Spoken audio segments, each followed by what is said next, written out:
So we're going to call the meeting to order. First thing, let's stand for prayer and pledge of allegiance, please.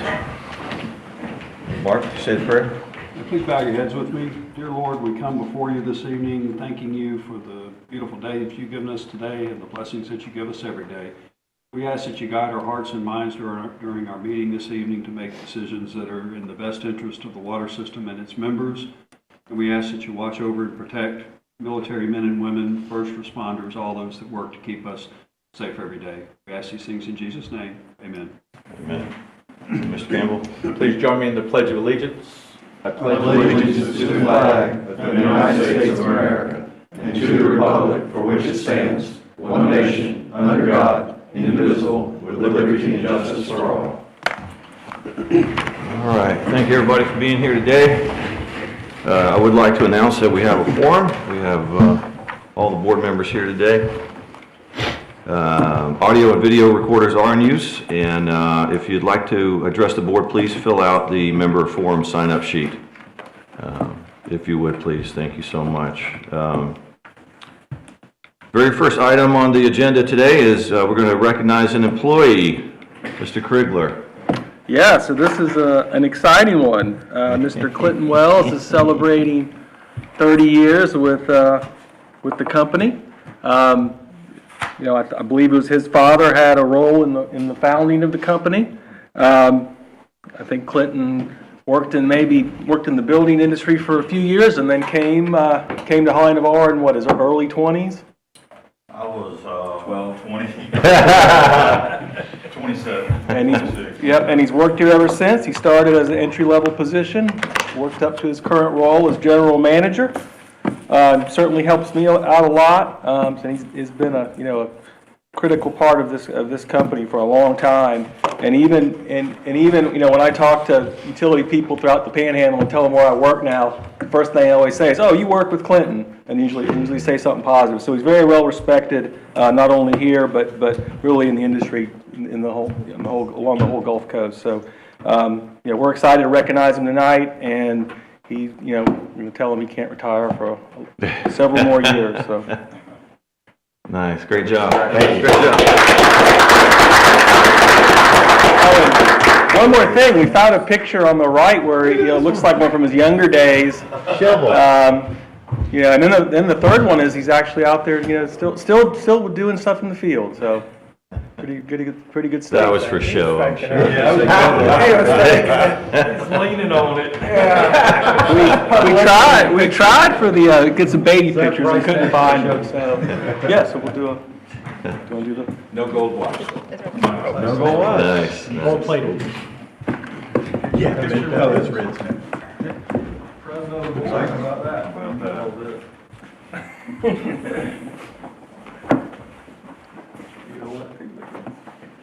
This side? You got it? Yeah, go ahead.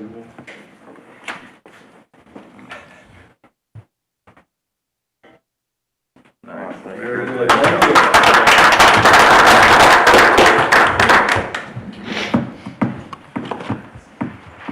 I'll say the speech. Yeah. Would say speech, but we might be here all night. You got the under tonight, Both bets on the other. All right. Next item on the agenda, approval of minutes and transcripts. Everyone on the board had a chance to go over the minutes. Last meeting, February meeting. I'll make a motion we approve the minutes as presented. Second. I've got a motion and a second. All in favor, please say aye. Aye. Any opposed? Motion passes. Approval of memberships. January new memberships are 215, canceled memberships 185, and transfers 0. Do I have a motion to approve memberships? So moved. Second. I've got a motion and a second to approve the memberships in January. All in favor, please say aye. Aye. Any opposed? Mr. President, you said to approve the memberships for January, and it's actually for February.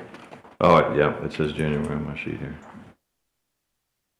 February. I apologize, we'll take that back. We've got a motion and a second for approval of memberships, February memberships.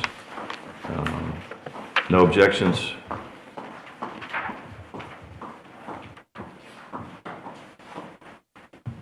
Approval passes. All right, thank you. All right. Next item, unfinished business. We have none, so we'll continue to move on here. New business, CEO update, Mr. Krigler. Yes, thank you. I had 3 items I wanted to provide an update on.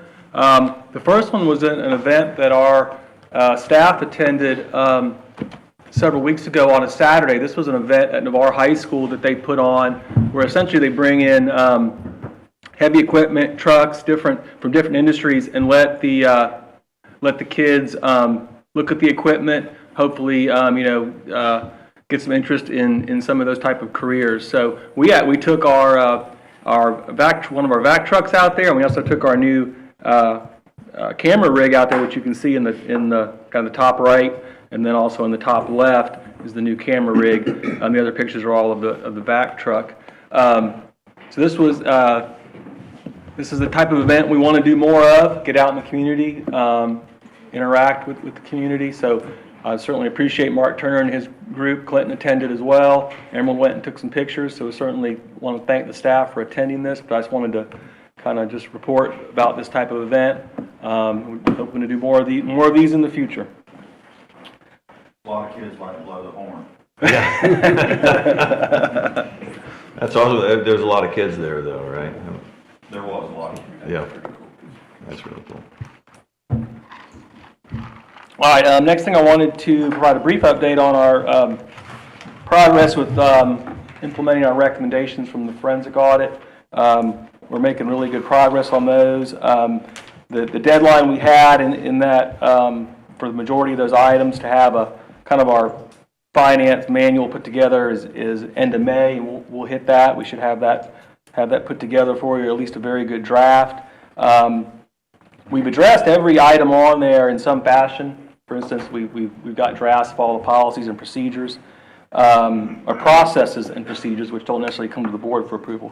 The policies do. Next month, we'll bring before you a credit card policy for review and approval.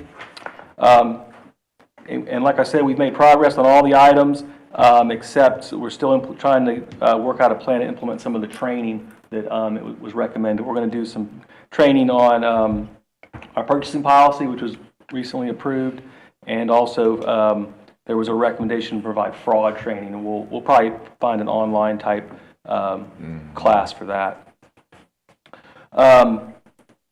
The next item I wanted to provide a quick update on is a agreement we recently entered into with Santa Rosa County for adjusting manholes on their paving project. So every year, Santa Rosa County and the engineering department, they have a paving program, and they go out and pave roads throughout the county.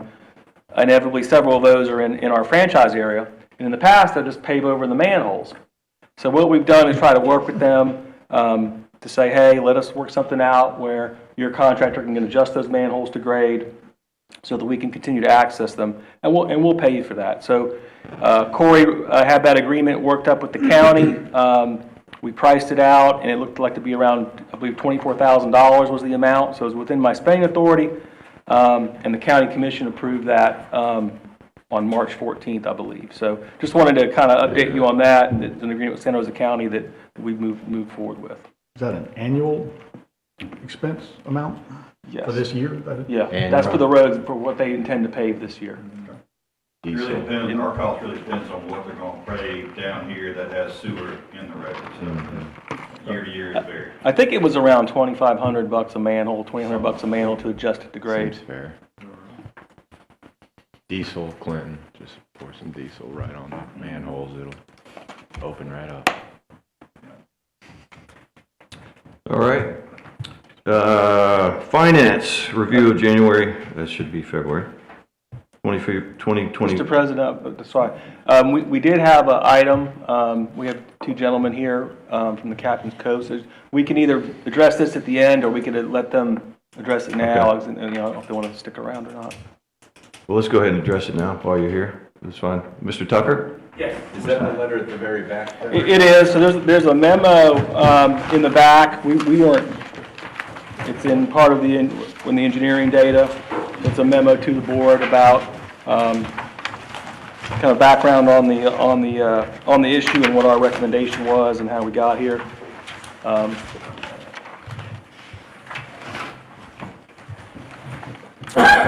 We'll recognize Mr. Neil Tucker. Yeah, so my name is Neil Tucker from Geesey and Associates Engineering, representing Captain's Cove. It's a 92-lot subdivision. Gravity sewers proposed throughout the subdivision. Nolika Court is the existing street right there that's connected to Highway 98. It serves Captain's Cove. And it was constructed in 2020 as a part of Brooks Landing, which is a 32-lot subdivision right there on Nolika. The two projects were developed two separate times and unrelated entities. Captain's Cove is fully entitled, has all the permits. There's a discrepancy on this issue, which is, how these new lots along the east side of Nolika are going to connect to the sanitary sewer system. So how the discrepancy happened is we proposed to the county in a submittal to include lateral installation to the existing gravity under Nolika, and then milling and overlaying the whole street where it was affected by lateral installation. And this was with no objection on that review. Subsequently, Holly Navarre approved, of that method, and we got the permit from you guys. On the third and final submittal of the county, they replied back that open cuts and repaving of Nolika would not be allowed without board approval, and that staff would not recommend approval. So as you guys know, it's an uphill battle if you don't have staff approval going to the board. So we didn't pursue board approval for that. So essentially the county is fairly concerned with the, compromising the base and subgrade with, I don't know how many houses are on that street that are proposed on the east, but I think it's somewhere around 28 to 30-ish. Could be more. But, so the county proposed a full-depth rebuild of the street as an alternative. That's taking up the asphalt, base, reconstructing the subgrade, putting the base back, redoing everything from curb to curb. And, that's usually only intended for structural compromises in the base, that kind of stuff. It's not typically done for, connecting to an existing system, and we just don't think that's a reasonable solution in this case. To rebuild the street right there, less than 40-year-old road is just, it's an excellent condition. It would be a misuse of resources, a significant impact on the daily lives of the current residents on Nolika Court. And so, it would also impact the project itself. I mean, that's a pretty heavy kind of hit to a project, and this is 92 customers for the water system that we're talking about. So it kind of affects the feasibility of the project as a whole. It's a really expensive endeavor. So our proposal is that we would add a additional gravity main in the 5-foot utility easement on the east side of Nolika Court, to serve the new lots on that east side. This method was suggested to Holly Navarre Engineering, and it was not approved. So the reason I'm here today is to inform everybody here on the issue, and just to make the best and most reasonable decision and come up with the best solution to this problem. For all the stakeholders, that being the project owner who we represent, the county, Holly Navarre Water System, and the future and current residents in that area. So Having said that, looking for some input from the board. Anyone have any questions? I have a question for staff. I do too. In other words, or what would be the reason that we would not want them to build an additional So, line? It's yeah. additional maintenance costs for us and. Yeah. Other than additional maintenance costs, which would be obvious. It's additional maintenance costs, you know. More things can go wrong, an additional line sitting within 20 foot of a gravity line that you're already maintaining. Yeah, the other issue is just precedent. We wouldn't want to get into a situation where we're allowing 2 gravity mains, one on each side of the road for developments. We certainly, common industry practices, you have one main serving both sides of the road, so. We did propose to them that they could, instead of doing the services in the middle of the lots, they could put the lots, the services to the lot line, so you could do one cut and get 2 sewer services in one cut to lessen the cuts in the asphalt. Yeah. But I don't know what the county came back with. Y'all. Yeah, The county, same Can you response. bore? Yeah. Can you not bore under there? No, you still have to cut it to make the tie into the main To the main. line underneath the road. Yeah. Oh, the main line's under the road at this point? Correct. It's paved, Okay. yes, yeah. All right. Yeah, the houses on the west side of the road are already there. They're existing. There's no homes on the east side, and that's what they're proposing as part of the Okay. project. The county making you repair full depth dirt work is the issue. Because you could pull, it'd be easier to pull the asphalt up than to mill it just about and then put it back, but I they won't mean- let you do that. I'm not a contractor. I feel like that's an appropriate thing to do, but I reached out to a contractor who, he was a little salty about talking about the project because I think he's, had some issues with it, but he told me he kind of, saw the county's point. If there's that much, Yeah. compromising of the base, he can see their point. He may not completely agree with them either, but they're gonna protect their street too, same as you guys. I mean, you're gonna lean towards protecting your infrastructure, so that's kind of their stance.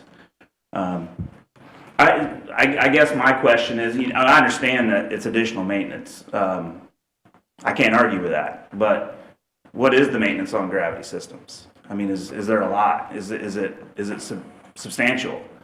I think the question is, you're weighing the maintenance costs of this additional gravity sewer to really, I mean, it's potentially 3 to 6 months of construction of that whole road. I mean, it just seems like a heavy burden.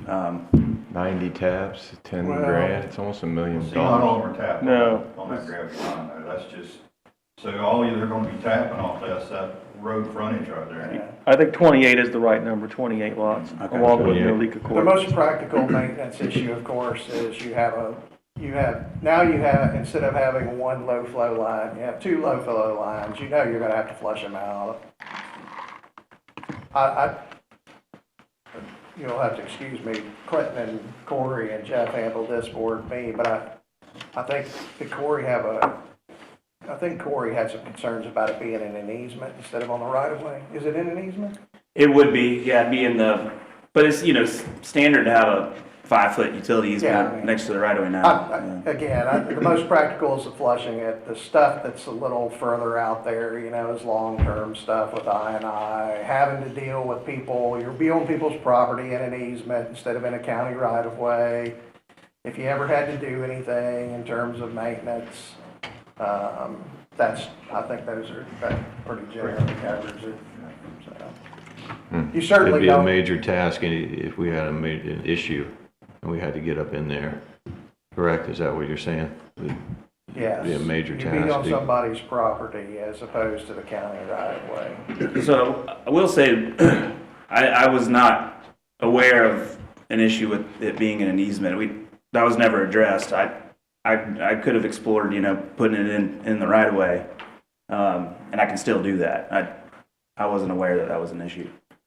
I know it won't be accurate, but is there a way that we could estimate the additional cost for the additional lines? over, say, 20 years or 50 years? Oh, The no. maintenance cost? Yeah, No. the maintenance No. cost. I mean, just, I wouldn't even take I wouldn't take a guess at it. You just don't know. Yeah. And you know how it is. It depends on who's on that line and what they're doing with their house sewer. Yeah, it really depends That's why on. I don't know how to be That's why I asked polite you to be about that right possible. there. because that's really what we're talking about here is dollars. It's more dollars to build a new road.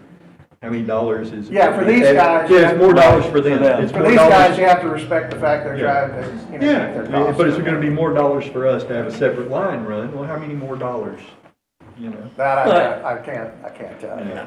I'm a fairly reasonable person. I mean, yeah, we advocate on behalf of our client, but, you know, at the end of the day, I think it seems a little crazy to rebuild an entire road.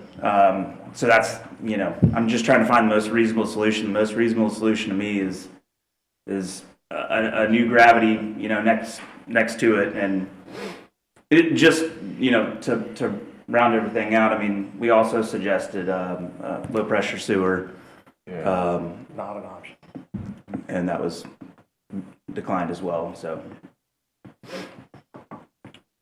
Yeah, I'd feel a whole lot better if it wasn't in an easement, but that still doesn't eliminate the Additional cost. maintenance concerns. But being in an easement, to me, is the biggest issue. Again, I have had no conversation with these guys about this. I know about it because they've been talking about it. I don't like the easement part of it more than anything else, quite frankly. Right, and it's also a difficult situation because we're being asked to kind of relax or, you know, one of our standards for a county road requirement. So that's kind of, you know, we're having to give up on something because the county's requesting something that they don't necessarily agree with. I mean, I hear what he's saying, that the county won't budge on it. I appreciate that. As the other thing I would mention is, you know, the plans that we have say and this is their plans, full depth rebuild of the asphalt after sewer line. So they were anticipating doing this, I believe, under the milling and resurfacing option. It's just when they got this additional requirement from the county, which is more money, I think that's when they decided to ask the question. We don't know that delta, and I think that's kind of what part of what your point is, Joe. Nor do we typically ask that, because if he says it's X versus Y dollars, what does that mean to us? We're reviewing it based on our standards, not based on his development costs or his development costs. So it's kind of a tricky situation. Yeah, I mean, you know, the development cost is obviously a consideration, but again, I'd like to go back to the most reasonable solution. You know, I mean, I'm also, I consider myself somewhat of a conservationist, and just to kind of use those resources and, you know, rebuild a whole road just kind of kills me, you know, when there's a viable solution to not do that. Have you guys taken it to the board? To the county board, we have not. Like I said, you know, Rebecca and, you know, engineers at the county said they would not recommend approval, and I just feel like that's a tough battle. We came here first to talk to you guys. Yeah. I don't have any answers today. Yeah, So I if think. there is another sewer line put in, that's developer puts that in? Developer will put that in. Yeah. How many homes are currently served, or properties are currently served by the The other 30. side? 32. 32? Yes, sir. And how many on your, because I'm looking at the map here, so you're talking about yours is on the east side of, That's right. So that there's abuts 30. the campground. Yes, well, it's residential homes on the Right, west. but- Okay, Right, it's on, yeah, currently they're current on the west side of the street, and you're developing on the east side, that's correct. right by the campground. That's right. Okay, I Yeah. just want to make sure I was, Yeah, so there's 32 existing on the west side. yeah. 28 proposed on the east side, plus Yeah, there's, total 92 on the whole east side that would tie in. So if somebody was to come along and develop more on the west side, if there's open lots there, Somebody's gonna have to pay to repave that road. Looks awful. It- In that instant? The west It's side. Very few, it's out. fully developed, I believe. The west side's developed, that's why Okay. the infrastructure's there, but the laterals are not stubbed out going to the east because the road is built right down the property line. That property wasn't acquired at the time, the development on the west side where the road is and the sewer line. So they didn't, I guess the owner didn't own that piece of property, so they didn't stub sewer laterals out to that side. Yeah, there was an attempt made between the two parties, again, not the same developer, to come to some kind of agreement because I guess, they knew they were gonna do something in the future, but they just didn't play nice and didn't come to an agreement. Like I said, we would like them to, tie into the existing gravity main there. And, like I said, we would, I'll be all for them putting the services together so they can do both services in one cut. But, the county's holding their feet to the fire about the asphalt and repaving. And you've talked to the county about that, about taking two properties, running to one, and they still want the entire road resurfaced? Right, yep. Doug? Well, their response was, open cuts aren't allowed, you gotta go to the board, we won't recommend approval.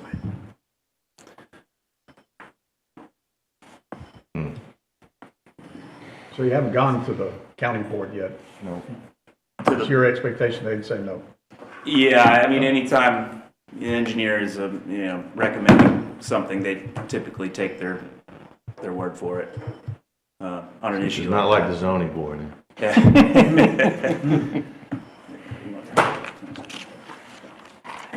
Thanks for hearing us. I'm Clint Giese, and Neil's been doing most of the work on this project, and I've been keeping up to date on it.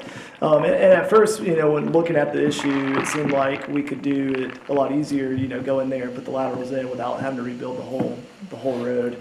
And, as we kind of sank into it more and more, it was kind of against what we originally thought with talking to, a few contractors on how in-depth the construction, how invasive the construction would be, and after talking to a few contractors that I really respect, I kind of gave in and realized that it's going to be a big undertaking to go in there and tie into that existing sewer.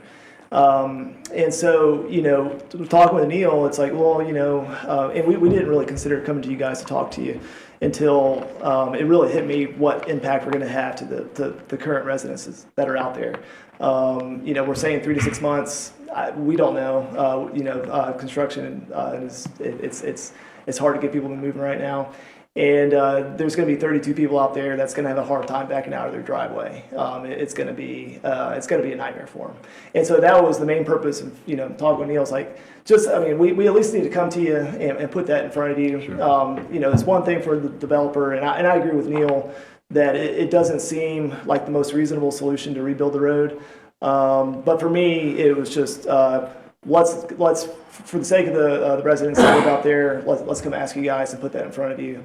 And that's where I stand. Mm-hmm. There has been a contractor that has installed laterals and cut a brand new road in our franchise area recently.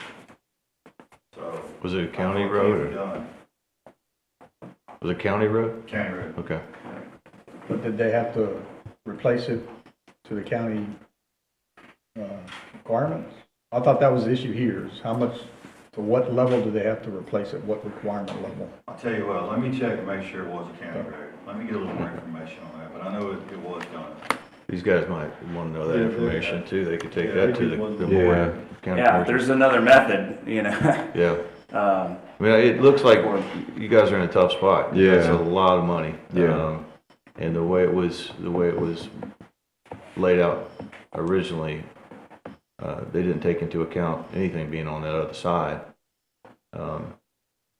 I honestly, I don't see any appetite on the board here to go against what the staff has recommended. So I don't know if we should. We don't need to call a vote or anything on this. I don't think, but it's good to know. And obviously, you guys have our Keep sympathy. working Yeah. with the staff Yeah. We have Well, to take care of our. We're here. Yeah, no, I appreciate you guys listening to us and taking this seriously, because it's been a tough road. I mean, we've been working at it for a while. So, I will check to see if that was county road or private road. I feel like it was county road, but I'll double Yeah. check and get the information for you. yeah, And let you know one way or another. yeah, that'd be great. Just so you know, yeah, the LDC is pretty open-ended on this issue. It says, no cuts, gotta go to the board. Yeah, It's kind of their stance. right, I understand Yeah. that, but for some reason I thought it was county. Maybe it's private, but let me double check. Okay, All right. yeah, appreciate it. Thank you, Mr. Thank you. Tucker. I appreciate that. All right. All right. Well, let's move on. We're going to new business under number 2, finance review of the February 2024 financials. Mr. Brickler? Yes, I will let Ms. Barbara cover. January financials. sorry. January, I'm sorry.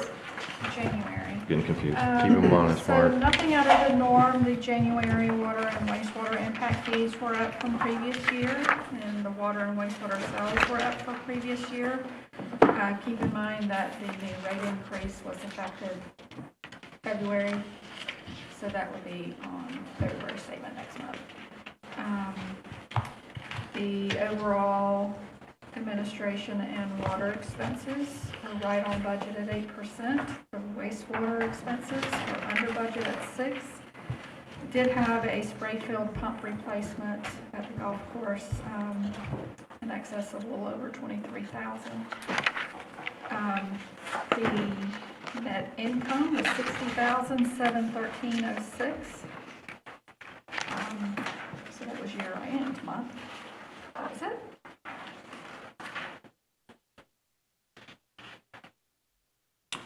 All right. Do we have a motion to approve the January 2024 financial statements? So moved. Second. Mr. Campbell, I've got a second. Mr. Matthews? All in favor? I have a discussion. Oh, discussion, okay. Yeah, just a question, the pump that had to be replaced out at Hidden Creek, 23,000, what, I know it's grinder drilling and they're kind of like the only one in town, but did that go out for bid or? It did not. Okay. And the reason is there's probably nobody else that would have bid it or? Well, so, we just called them to pull it because there's a problem with it. We didn't know what the problem was. So once they pulled it, got it out of the hole for us, inspected it, they were the logical ones to fix it. So we just, had them fix the issue for us. It was a complete failure. It wasn't a possible repair, or rebuild, or anything like that? That's correct. So they will rebuild everything that's rebuildable, but there's just some things that's catastrophic and you just can't fix it. Okay. I just It wanted to costs as much to rebuild as it does to get it in. Right. Okay, just want to clarify. Was that wobbly one in the pump house? So the good thing is, they're all brand new over the last 2 years, 3 years, right? I don't know if every one of them brand new. Or been rebuilt. Rebuilt and new. Yeah, after being neglected for, yeah, okay. So we shouldn't expect to see another 20 grand in 3 months' time. Yeah, I know, sorry, I opened my mouth. Don't start that. All right, any more discussion? No other discussion. All right. So I have a motion and a second. All in favor of approving the January 2024 financials, please say aye. Aye. Any opposed? Hearing none opposed, motion passes. All right, we're going to move on to director's update, finance committee updates.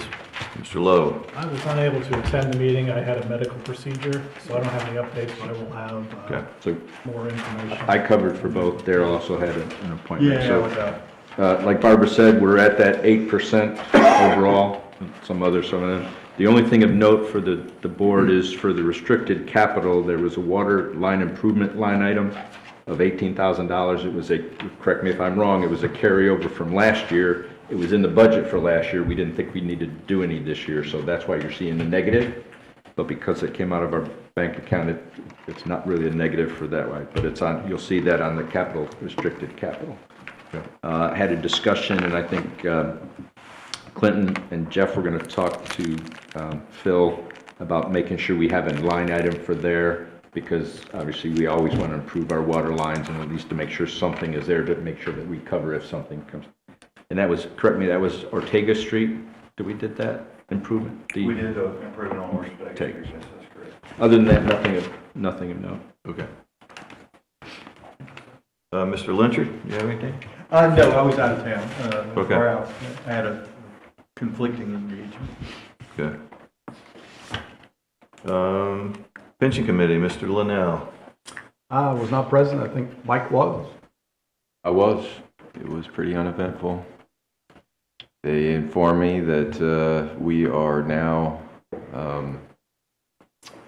funding properly, and that. Over the 80%. Okay, that's. Part was And I asked what the problem was previously, and Barbara tried to explain it to me, and I just said, let's stay on course. And were you ready to recommend? The other item of note was we received the amount from the actuary on the amount to fund in 2024. That amount was $202,000. We budgeted $500,000 for this item, so it's less than we thought. But when we talked about at our committee meeting, we wanted to bring that to the whole board and at least start a conversation or make a decision about what we want to contribute in 24, and possibly do that soon. Make that just more beneficial. We've already budgeted for it. Let's make the payment. So I think what the board needs to discuss is do we make the minimum payment that he recommended for 2024, which is $202,000, or do we look at a higher number, possibly up to the budgeted amount, kind of given the notion that essentially we're just getting ahead of the game by paying that. Okay. And since the whole board hadn't seen that, or I didn't make a separate item or propose a real recommendation, I wanted the board to have some discussion on that. So we could bring that up maybe next month? To vote on? Okay. I know. Was it? I thought he was in deep thought there, and then. So we could bring it up next month? Oh, absolutely. To vote Yeah. up, okay. Okay. Yeah, I perfect. didn't know you were talking. I'm sorry. I didn't think you were talking to me. What I was. Did that make sense? David? Charles got something. All right. Just for discussion, what if we made the 202 the payment that they say we're required to pay, and then at the end of the year make a determination on whether we're at above or below the 80% threshold, and then make a payment at that time to keep us above the 80% threshold, So I don't believe he. rather than throwing the full 594,000 at it. Yeah, we talked about No, that. actually, to be a little more accurate, the payment that the required payment is $206,345, and that is including, but not including, you can do the quarterly Or, the lump sum. yeah. Mhm. That would But be it's the lump estimated sum. to keep us above 80% for how long? Through next year. Yeah. Through next Okay. year. Yeah, so he only recalculates it officially once a year. So come this fall, he's not going to do another calculation, is Okay. my understanding. Informally, he'll do it. Right. Unless something Right. drastic happens. So this 206 is to keep us at 80%? Right. Okay, because I remember they used to give us a number that was a minimum that we could pay, which boards have gotten in trouble by doing that in the past, by not paying anything for a year just because they didn't have to, but that didn't have anything to do with 80%. So that's what I was trying to figure out. So the 206 is 80%. And when is that payment due? It's actually not due until September of '25, Okay. but of course, the sooner you make it. But it's in the budget, It's in yeah. the plan, it's So you in the want- budget. Yeah. So we can discuss that next Yeah, meeting. we'll put an item. September of 2025? Yes. To keep us above 80% for this year? You have 8.5 months after the first of the year, following year. Okay. Okay. They warn you, it's just an estimation, but that's Oh, the best yeah, estimation. right. Mhm. Okay, we'll look forward to that next month. Yep. The regional reuse project, that's me, and progress is going well on the project. We're hoping to have Phase 1B out to bid within the next month or so. Other than that, I don't really have anything to report. Mr. President, I would like to report that the board met in a noticed closed executive session to discuss the litigation regarding the right-of-way for this project. There was no action to be taken from that executive session. All right, thank you, Will. The Club of Hidden Creek Management Board, Mr. Linnell. Yes, met last week. Revenues, expenses, pretty much close to on budget, a little above. We're closer to being even for the year than we were last month. Last month we were down about 20, now we're only down 5K. Better weather always helps, and February was better than January, and March, in my opinion, hasn't been that bad, so we'll see what it looks like through the end of the month. Keep the rain and cool weather, at least we go out, but keep the rain away, and people will be out there. Next one is Fairpoint Regional Utility System Representative, Mr. Krigler. Yeah, so a couple items on Fairpoint. At this board meeting, I guess next week, we'll be presenting the annual audit. So that happened a little earlier for Fairpoint this year. They got that one done, so we could present it in March. As you all recall, we updated the Holly Navarre purchasing policy that was last month. I believe the board approved that. Fairpoint's purchasing policy is very similar to Holly Navarre's, except that my limit is low. As executive director of Fairpoint, it's $10,000. So essentially, we're going to update that policy to match the new Holly Navarre policy. Keep the $10,000 limit for my approval, for my authority, and we'll present that next week to the Fairpoint board. And then we're still, this wellhead protection issue up at in the Fairpoint Wellfield area is still a hot topic. The county commission is looking at some additional protections now after the issue that happened with the racetrack approval. So more to follow on that. That's kind of being worked between the scenes. We've asked the county commission to reach out to us as technical resources. We got great people on staff that can provide input. We've asked them to do that. They've done that. So hopefully we're going to work together going forward on that. Do you know what their plans are? I know there was some discussion about trying to increase some of the protections and all that. Have they, said what the process to do that, or?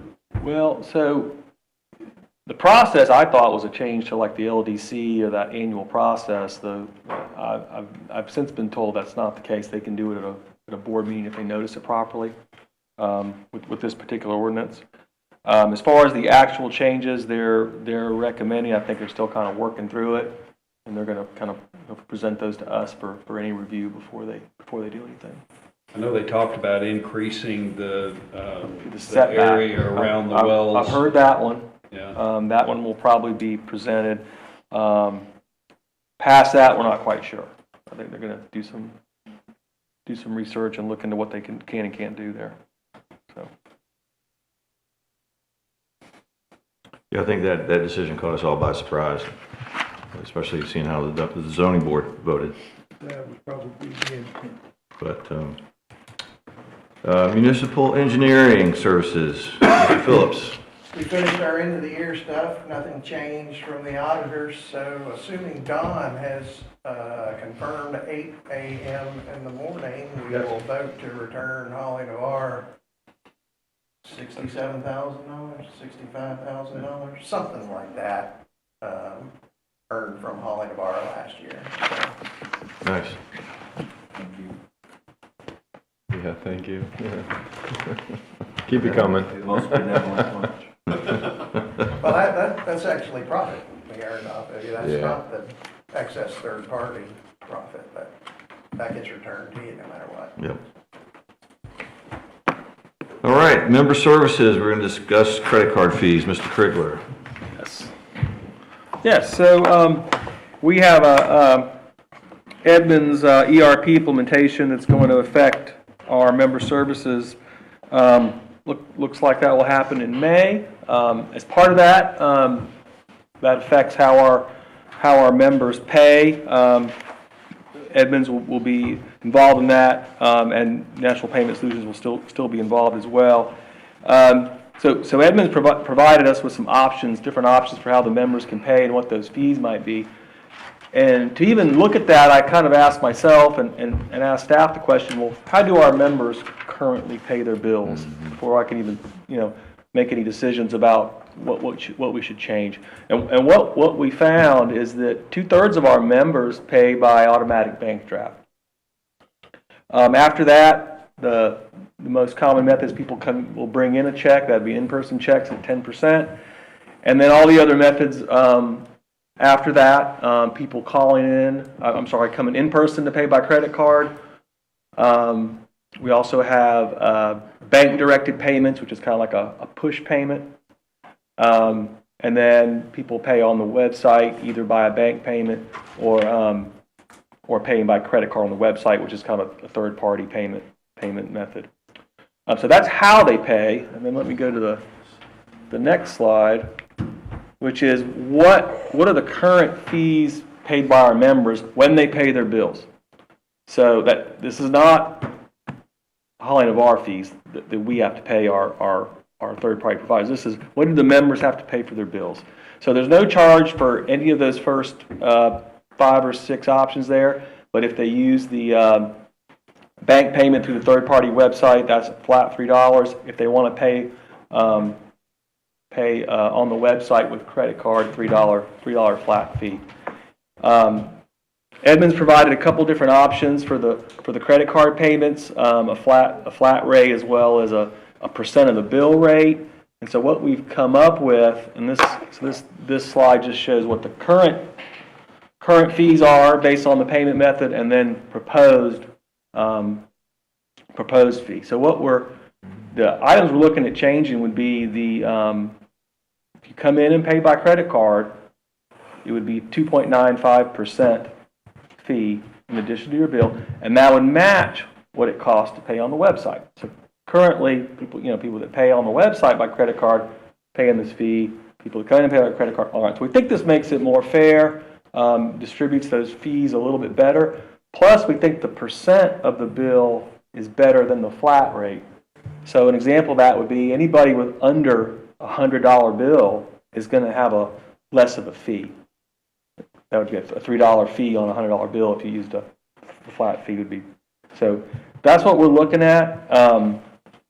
Really, like I said, the only thing changing are the credit card payments, and then also for the call-in bank-directed payment, which we currently don't provide, but when Edmunds is implemented, we'll be able to do that. Customer will be able to call in and give their bank information over the phone. If they desire, I believe the system is called the IVR system, automated system.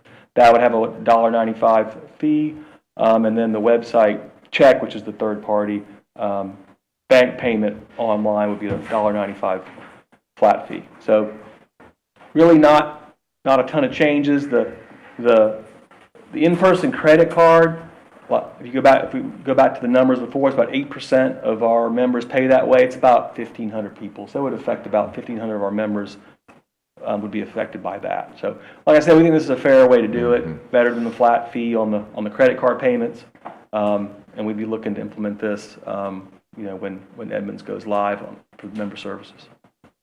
All right, and just I want to clarify some. First of all, Holly Bar Water System has been eating the credit card fees. That's correct. Most of these transactions. For the in-person. It costs anywhere between 3 to 4% to 2.5 to 4% to process credit cards, depending on what they are. American Express is the most expensive. And rather than saying Holly Navarre Water System has been eating the fees, I would like to mention that the members that pay by credit cards increase the cost to all members, and all the members have been paying for their credit card fees. So it's not just Holly Navarre Water System that's been putting the bill. It's been all 18,000 of our members that's been putting the bill for the 1,500 members that use credit cards. Right, and I think the other thing to mention is if a member did have an issue with the fee, if they come in and pay by credit card, there's certainly other options they can look at for payment that they don't have fees. Correct. Yeah. It only makes sense to pass that cost back on to the customers. because it does cost everybody else more money.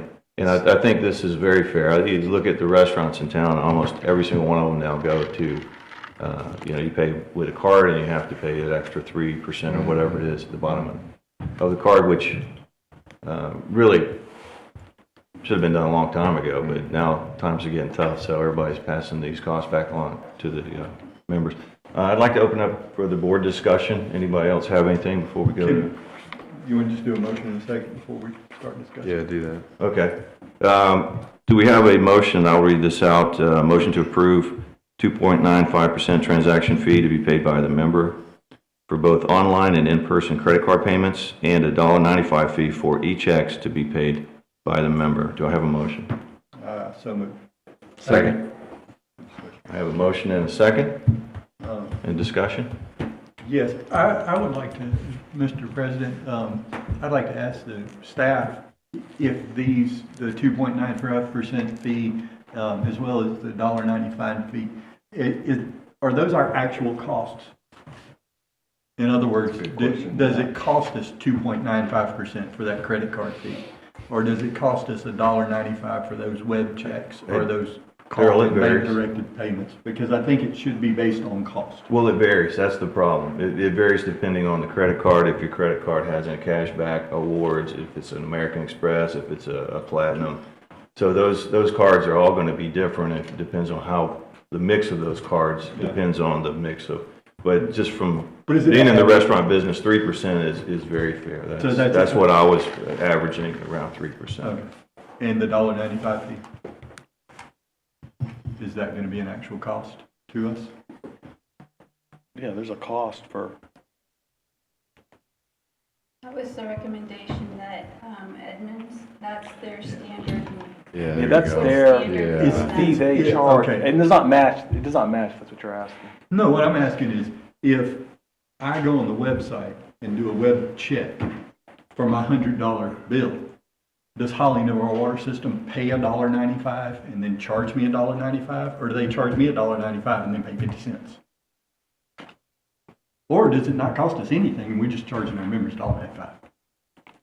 No, there's a charge. Yeah. Because that's what our members should pay, what the actual cost is, not some number that we just arbitrarily use. Yeah, I don't believe that, I mean, that's not what Edmunds was offering as part of their, part of that implementation. You said recommended prices based on. They have a pricing model. Yeah, I know, but they're trying to make a profit. No, I get it. We're members, so we're just trying to cover our costs. So that's what I was trying to find out, was what our actual costs are associated with those two methods of payment.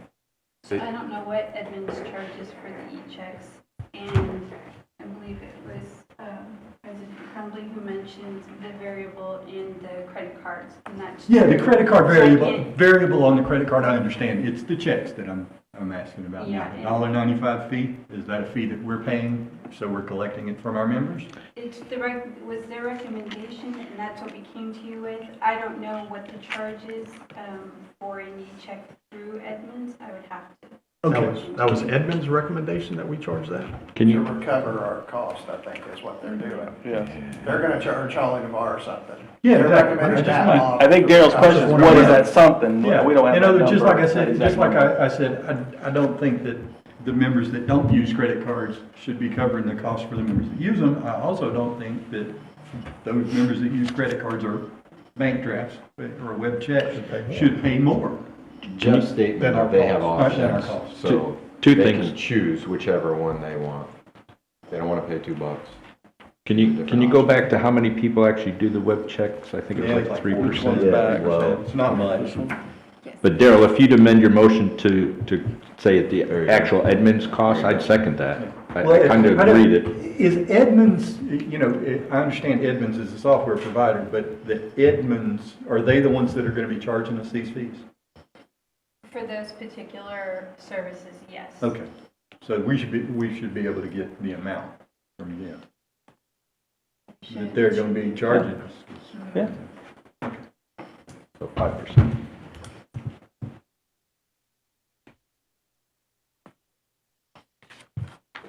Do we want to amend So the? status is? Yeah, I figured we'd get done with the discussion before we started amending it. Okay. Any other There might be discussion from the more. board? No. All right, I'll recognize Mr. Kirk Cosby. Kurt Cosby, Holly by the Sea.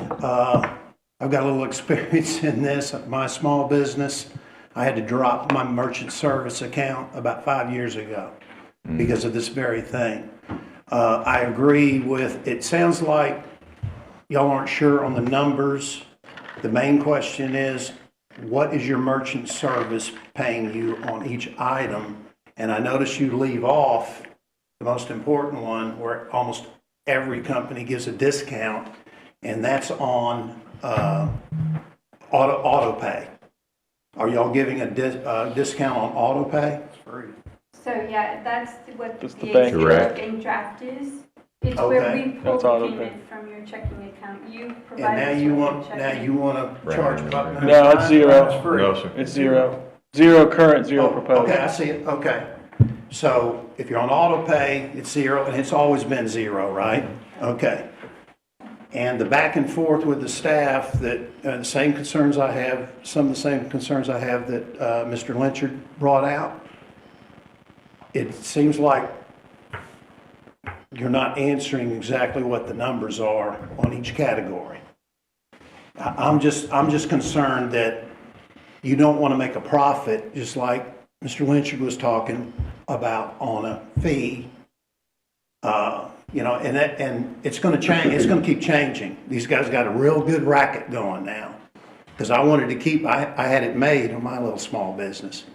And it just went insane and I had to drop it. But anyway, I think y'all need to look a little closer into this to make sure you're not overcharging somebody and it's basically zeroed out. And you always come back to it when merchant services, because they're going to come back at you and they're going to want more money, because that's how they're doing this stuff now. And we could certainly add a column, what we paid for each of those items. We didn't have that prepared in time for this meeting, but we can certainly do that. Okay, thank you. Mr. Bill Thiel.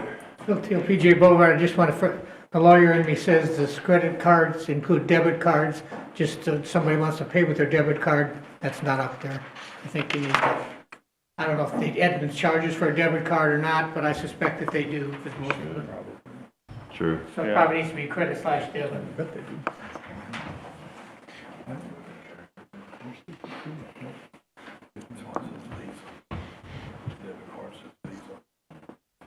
If we hold this over, are we gonna go another month without collecting or paying somebody's fees then? Well, The yeah. credit card fees? I think there was an issue with timing of the implementation. I think it would potentially push the implementation back to June if we don't give them an answer. They needed to know the fees so they could finish their coding and setup. I just wanted to bring that up, so if that helps us I think come up with a decision today. I agree with Mr. Matthews. I think it's more important that we get the numbers correctly It's so thousands that of we're dollars. not overcharging. But we are able to recoup our financial loss from these transactions. So we may need to dive into this a little further. Well, we're currently charging them $3, where we're going to $1 down to $2, so they're There you saving go. $1. But I kind of agree with Daryl, if we could find out what that actual, I'd support that, of the actual e-check fee. I mean, Can we amend if Daryl that would- portion? Daryl made the motion, if he's willing to amend. Well, then, I can make a motion, or I will amend my motion to say, I make a motion that,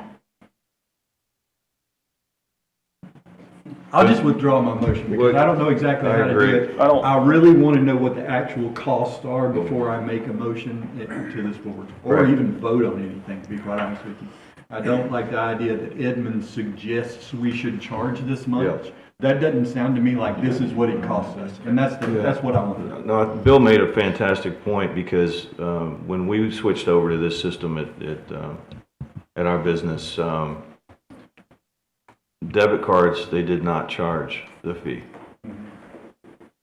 But credit cards, they do. So And that gets we tricky need too, to because we need to separate those two. talk to Edmonds about that. How are credit and debit currently handled? They're treated the same, right? Correct. They're currently treated the same, so Okay. we'll look into that too. Okay. Over the website, it would be the same. We don't have a system here where somebody pays with a debit card and they put in their PIN number, correct? You just run them all through as if they were a credit card, correct? Okay.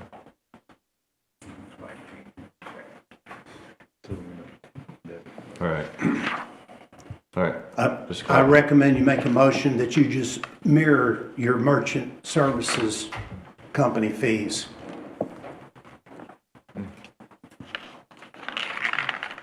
Well, if that's The credit card fees are an average, so I think the 2.95 is a good number to Average. land on as an average. To me, it's the web checks and the, bank payments. We need to know what those charges are. Yeah, but is the 2.95%, is that what Edmunds recommended? Or is that what we think our average cost is? It's what they provided as options, So that's- payment options that they So took. we need to know what the cost is, what our average cost is. At least that's what I think. I think this is a good direction to go in, and we just need a little more information, I think. And we'll bring this back, like I said, with another column with our cost. Yeah. Is this something we could do, board action without a meeting, or, Possibly, yeah. I mean, if we know what the actual, I think we're all in agreement that we Yeah. want to charge the actual cost. We don't want to delay this and kick the can down the road, so, once we know what those actual costs are, I'd like us to go ahead and act on it and implement it. So Edmonds Edmonds is not asking us what fees they should charge. So there will be some negotiation with them if we don't want to use those numbers. Mm-hmm. And that's fine. I'm just saying that's an additional discussion to have with them once we find out those numbers. Well, I think the question to them should be, what generated those numbers they provided to us? What's the basis? Is it an average of what we spent last year, or where'd they get that number from? My understanding is what they generally charge, I think it's what they consider the industry average type processing fees. And we can look back at those statements, easy, take the last few months of statements and see how much folks paid by credit card and how much we got charged. We did that with National Payment Solutions. We did not summarize that here, and we should have done that. Okay. We did look at those NPS bills.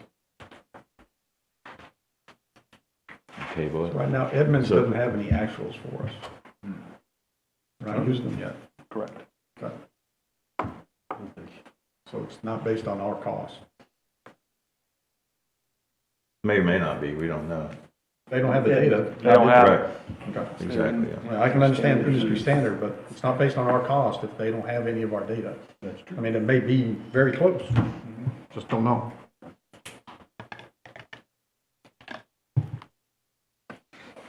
All right. So maybe I'm the only one, So- but where did we leave off? Are we gonna? We're gonna bring it back in look- April is what I heard, or sooner. Okay. Yeah, sooner. Yeah. Let's handle this.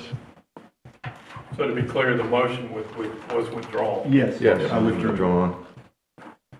There's no motion, so we're gonna table this until More info. April's meeting.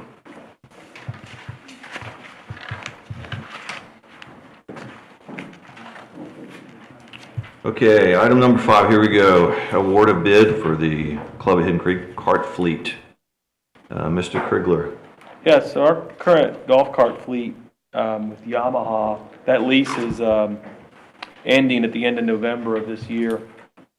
In speaking with the vendors, they recommend getting several months out ahead of this so they have time to, essentially assemble the new fleet, deliver it at the time your lease expires. So we put a package together for a new golf cart lease. And it included a couple options. So currently these golf carts we have lead acid batteries. There's a trend in the industry going to the lithium batteries. So we bid both those options. The lithium batteries are bid with a 60-month lease. The lead acid batteries 48-month, with the reasoning being the lead acid battery, the lithium batteries last longer and you get a longer warranty. So that's why we bid those with a 60-month lease. We also bid a lease with a $1 buyback option, where essentially we would own the carts at the end of the lease. That's a more expensive option. And then third thing we asked for was just an outright purchase price. We didn't have any real intention of awarding that. We wanted to just ask for that to see what it was. So we advertised that solicitation at the end of January. We opened the bids on February 13th. We had one bidder, Yamaha. We decided to re-advertise this. One of the other vendors had indicated they had turned in a bid and the bid didn't show up, so we didn't want to discourage them. So we decided to re-advertise it. And then we did that on February 29th, opened the bids again on March 11th. We did get two bids. Yamaha was still the low bidder for all the bid options. Currently, we're paying around $5,500 a month for the golf cart lease. This new price is $8,000, so it's a significant increase. Keep in mind that $5,500 was a number from probably 2021. So given where the 2020. 2021, somewhere in there. So everything's gotten expensive. It's no surprise that this has gotten more expensive as well. We had a good bit of discussion about this at the management board meeting. We talked about possibly extending the current lease. We didn't see any value or reason to do that. These carts are now going to be 4 years old come November. Yes. They start to break, so we're going to have continued maintenance problems. So we didn't see a real benefit in that. Plus, there's no reason to believe Yamaha has any interest in doing that either. So we believe that at this point, awarding the lease to the low bidder for the 48-month lease for the lead acid batteries is probably the right thing to do. Mm-hmm. And that would start in December of this year. So budgeting purposes, we didn't budget this additional amount because we knew this would be end of the year. So it'd be more of a 2025 budgeting thing, but we would get started in December, like I said. So you just want to lock in now? Yeah, like I said, they need several months. Originally, they were saying almost up to 9 months. Then they backed off that and said 6 months. So that's why part of why we decided to re-advertise is because we felt like we had some time to do that. Yeah. And now they're saying kind of that 4 months they can do it now. So we're doing good on time to be ready, but we just wanted to be ready. So. And it's 80 carts, so it's roughly $100 per cart per month. 80 carts plus the two utility, the beverage cart and the utility cart. And last time, they had to pay an extra $400 a month for that. For that, yeah, okay. The way it was. That's so roughly $2,000 more a month then. Beverage cart that keeps breaking. Yeah. Do we have a motion to award the 48-month lease to Yamaha for the golf cart fleet at the price of $8,008 per month? I would so move. All right. We have a motion. Second. We have a second, Mr. Matthews. Discussion. No. Well, because I had a question, because you mentioned this amount was not in the budget. The 5,500. Because currently there's a monthly in the budget for cart rental, right? Correct. Cart lease, sorry. Yeah. So you'd have to up next year's budget? You'd be able to cover it to the end of 2024? Well, we wouldn't pay for this new lease until December. So it'd be 1 month. Got it, okay. So in your 2025 budget. Right, is where it would be. Got it. We're allowing them to lock in, as I understand it. Yeah. Can I clarify the difference between the lead acid battery lease and the lithium battery lease? You said that the lead acid battery lease is a 48-month lease and the lithium battery lease is a 60-month lease? Is that right? That's correct.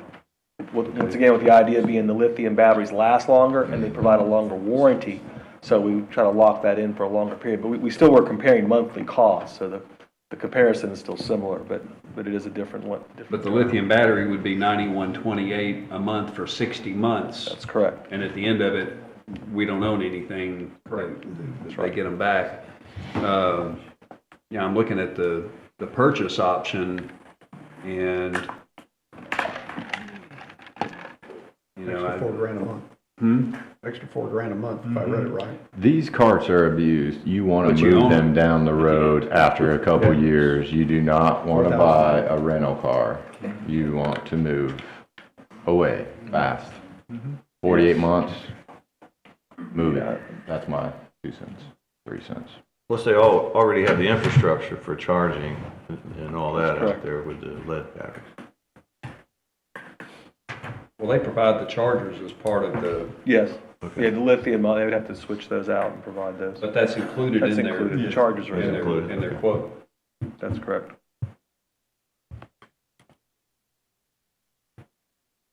A motion. Any further discussion? We got a motion and it's Got a bill? oh, Bill Thill. Bill Teal again, PGA. The only thing I caution you, if, I know you're not gonna do it, go to the lithium batteries, but I don't know if you've been watching the news. And I have a friend who bought an electric car with a lithium battery, burned his house down. If you've seen the scooters on the news, they're blowing out windows and everything else. So I don't think the technology is there yet. I wouldn't go to that. There's a bunch of agree heat with you. associated with them, and they can't put them out with water. Okay, we have a motion and a second. All in favor, please say aye. Aye. Aye. Any opposed? Hearing none opposed, motion passes. All right, engineering monthly operations report, Mr. Phil Phillips. Just two items. One, I was still high again, so I suppose that it's a good thing that we now have a piece of equipment that Mark can go look at the two areas in the system that we know are really bad, but we can't get to with the existing camera system. So hopefully, we'll identify some problems in those areas and be able to correct that. Which are those? That Woodmont? Woodmont, Foxton, Woodmont Falls.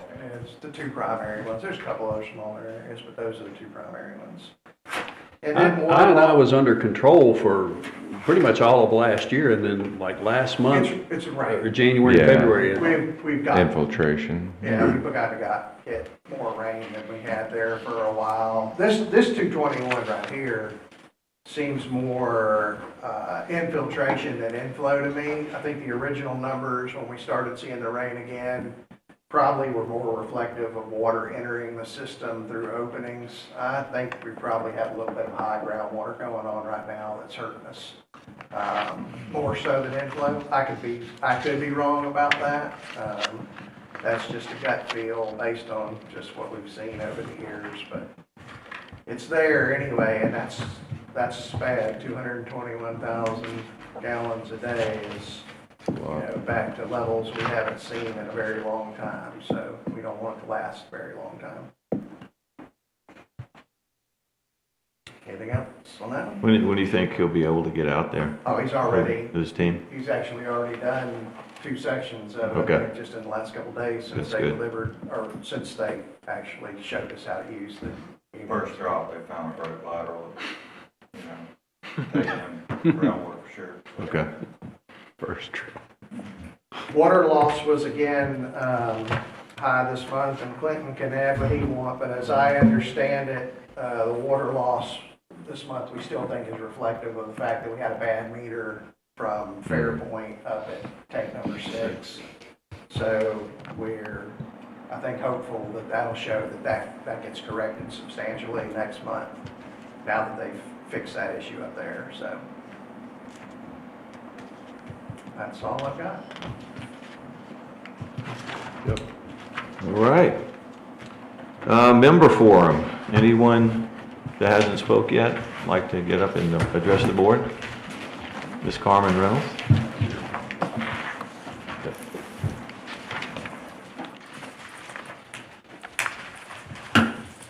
Good evening, Carmen Reynolds, Navarre.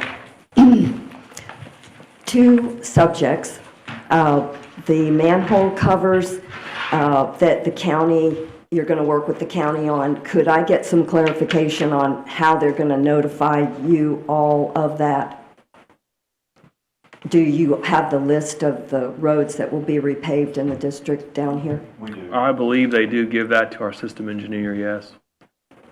And so they'll be notifying you as they progress?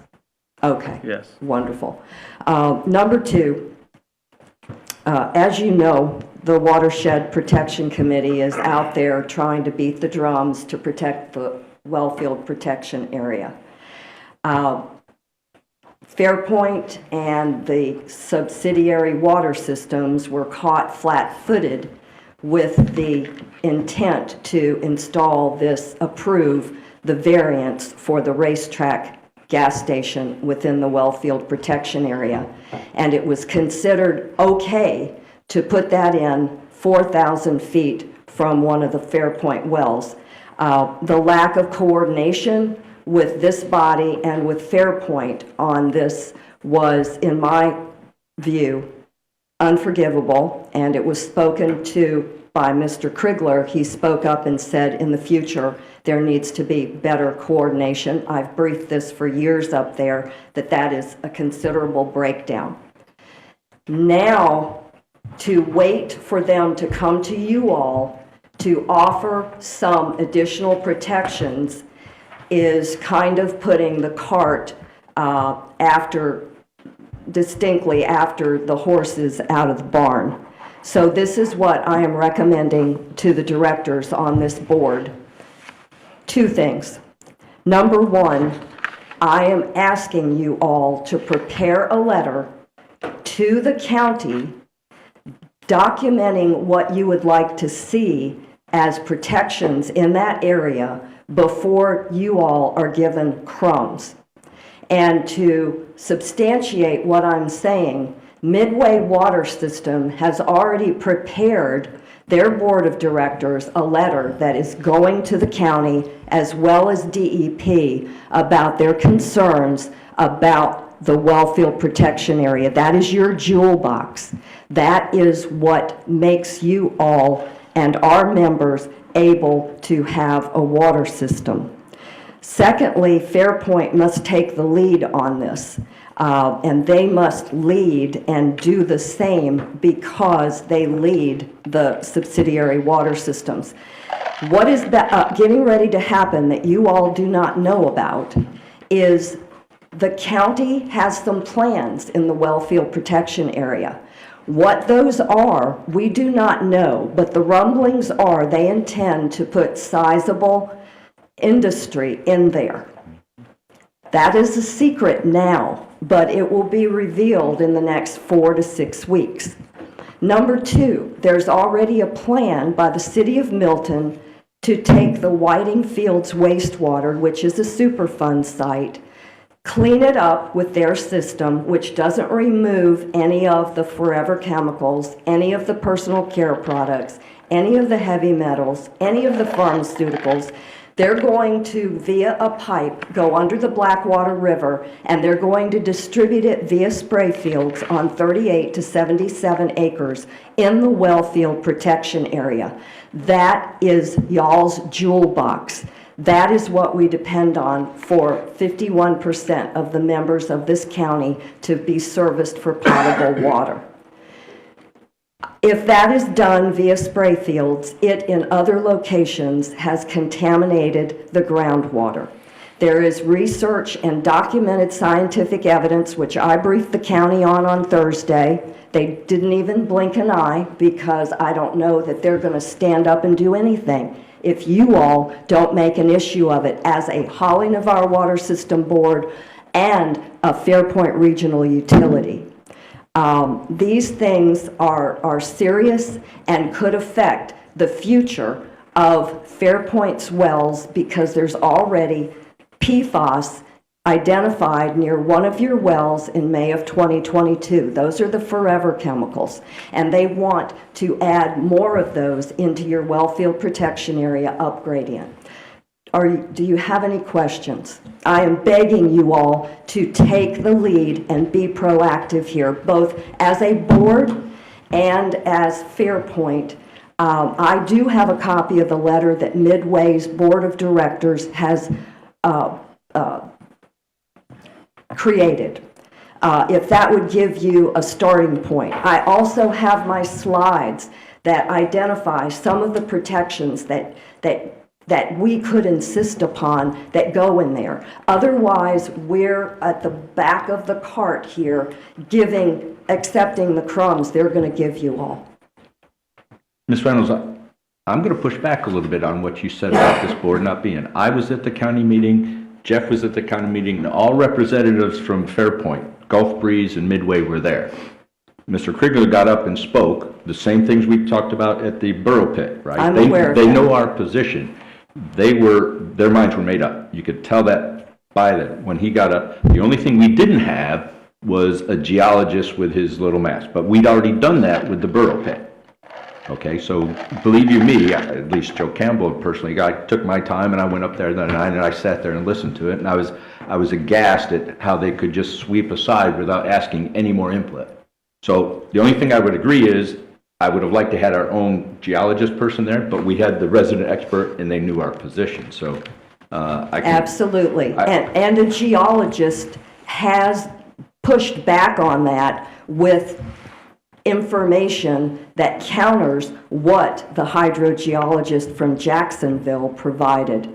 And unfortunately, that's after the fact now. Right, and some of the other issues, obviously, as you know, some of the state requirements are different from the welfare protection, right, which is what Commissioner Calkins keeps bringing up. So we're definitely taking it seriously, and we're definitely going to, as far as the industrial, I mean, it's an industrial park since they purchased the property, so to think that the county was never going to welcome industry is there, but this is over and above what is projected to go in there. There's something brewing, and my view is unless they see something in writing from this body and Fairpoint, we're kind of on the receiving end of whatever they're going to acknowledge. And that's a fair point. I think you're probably right. If they don't have our official position, that, you know, I'm sure the president would sign something saying, here's, if they don't know it already. I mean, we've been up there a number of times, but so we do take it serious, but I agree with some of your points. I have lots of information that you all could use. I can share the Midway letter,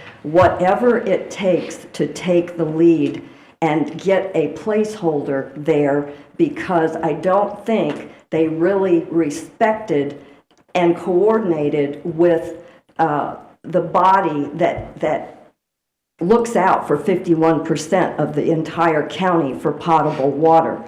Also now, they're going to have county employees that are trained in monitoring not only the installation, but the subsequent monitoring of that racetrack station.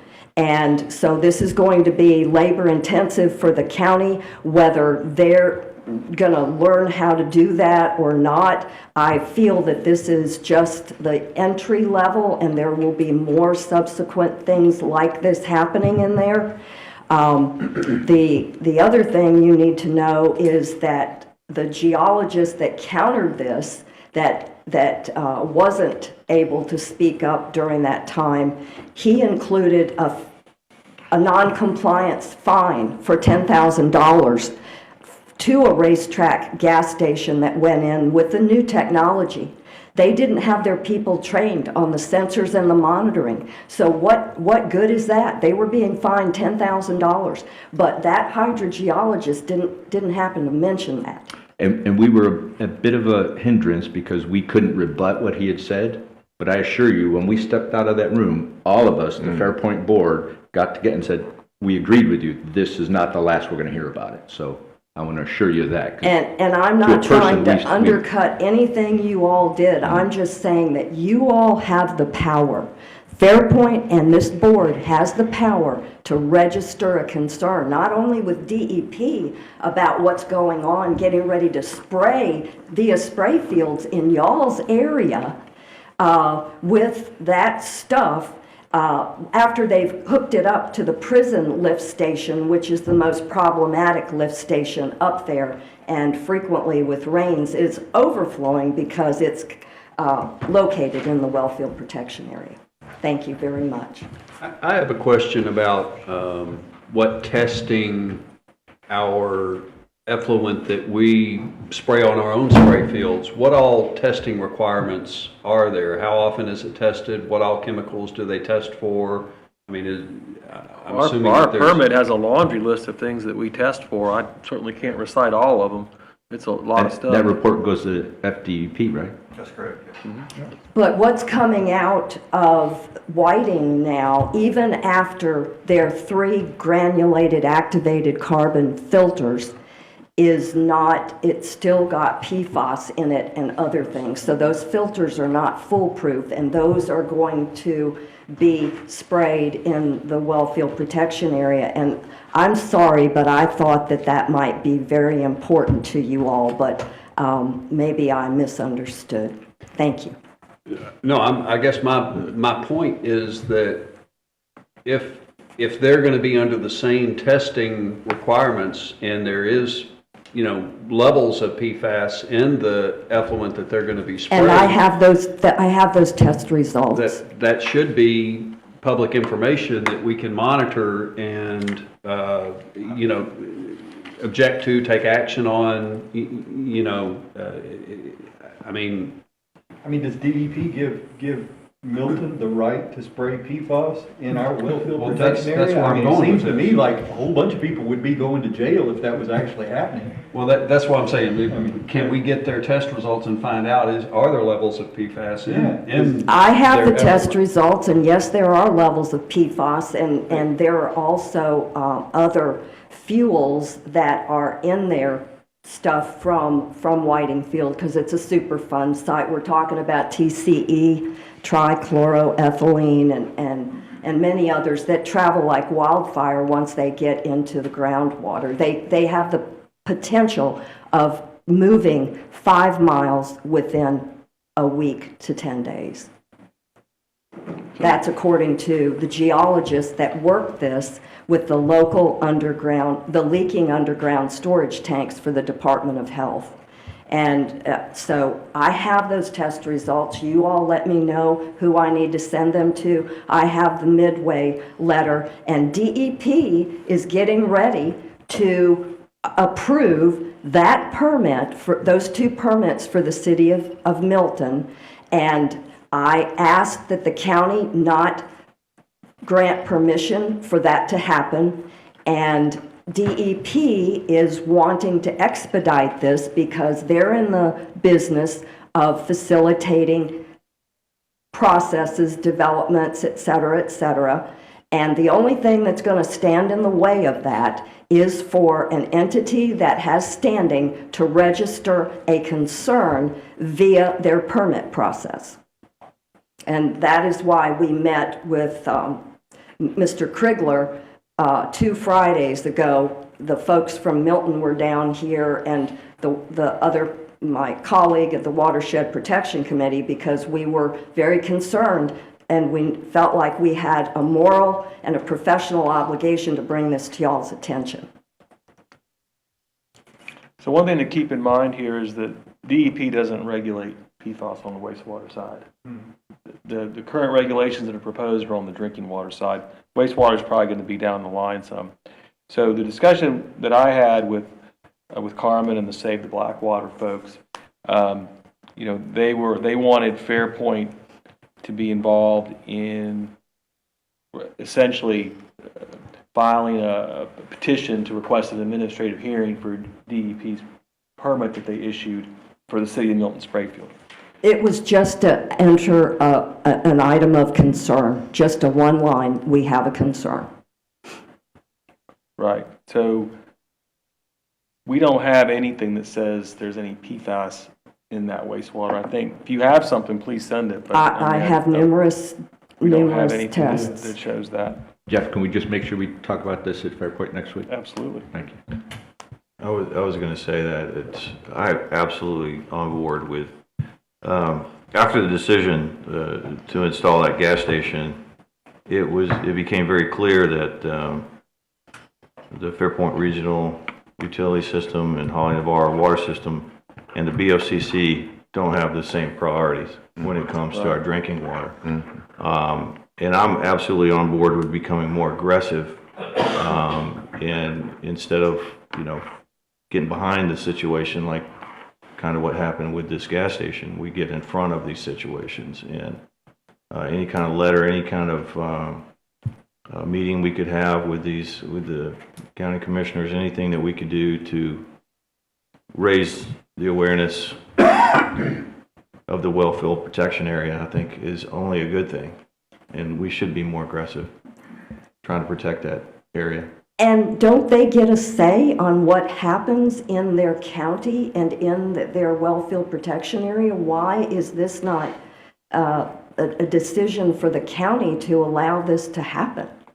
Well, if you remember, Jeff went to the zoning board, the zoning board disapproved it, the county overrode that decision. I mean, it surprised the heck out of me that they. And Joe's talking about the underground storage tanks, which are a prohibited use in the ordinance. Wastewater discharge is not a prohibited use. It just has to meet a certain setback. So. But spray fields are. But spray fields are a prohibited use. I believe they are. According to Midway's letter, they cite in there where it specifically says spray fields are a prohibited use. So I can send that to you along with the test results. And maybe we can use some of my slides and you all can incorporate some of that and let them know what you all expect. Because there's never been good coordination and we got caught behind the power curve on this one. I believe you all would have had scientific experts there to combat the incorrect information that the senior hydrologist relayed from Jacksonville. Any other questions? No.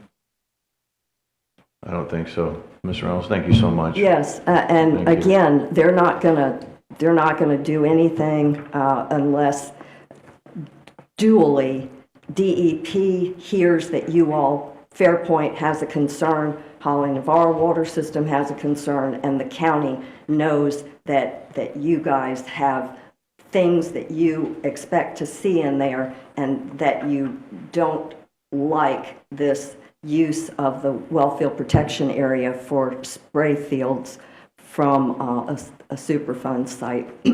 Thank you. I agree. All right. Well, thank you, Ms. Reynolds, and that brings us to the end of our agenda. Motion to adjourn the meeting. Motion to adjourn. You get a second? Second. All in favor? Aye. Motion passes. Meeting is adjourned.